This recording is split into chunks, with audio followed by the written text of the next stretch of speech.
अबाबील और कौवे की कहानी। जंगल में एक ऊंचे पेड़ पर एक अबाबील पक्षी रहता था। उसके पंख रंग बिरंगे और सुंदर थे, जिस पर उसे बड़ा घमंड था।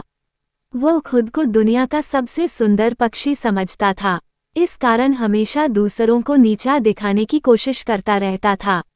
एक दिन कहीं से एक काला कौवा आकर उस पेड़ की एक डाली पर बैठ गया, जहां अबाबील रहता था।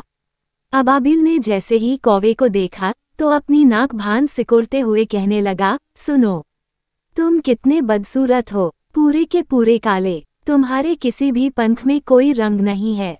मुझे देखो, मेरे रंग बिरंगे पंखों को देखो, मैं कितना सुंदर हूँ। कौवे ने जब अबाबील की बात सुनी तो बोला कि तो तुम चीख रहे हो। मेरे पंख काले हैं, तुम्हारे पंखों जैसे रंग बिरंगे नहीं, लेकिन ये मुझे उड़ने में मदद करते हैं। वो तो मुझे भी करते हैं। देखो, कहते हुए अबाबील उड़कर कौवे के पास जा पहुंचा और अपने पंख पसारकर बैठ गया। उसके रंग बिरंगे और सुंदर पंखों को देखकर कौवा मंत्रमुग्ध हो गया। मान लो कि मेरे पंख तुमसे बेहतर हैं। अबाबील बोला, वाकई तुम्हारे पंख दिखने में मेरे पंखों से कहीं अधिक सुंदर हैं, लेकिन मेरे पंख ज़्यादा बेहतर है क्योंकि ये हर मौसम में मेरे साथ रहते हैं और इनके कारण मौसम चाहे कैसा भी हो, मैं हमेशा उड़ पाता हूँ। लेकिन तुम ठंड के मौसम में उड़ नहीं पाते क्योंकि तुम्हारे पंख झड़ जाते हैं।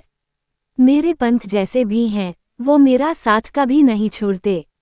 कौवा बोला। कौवे की बात सुनकर अबाबील का घमंड चूर चूर हो गया।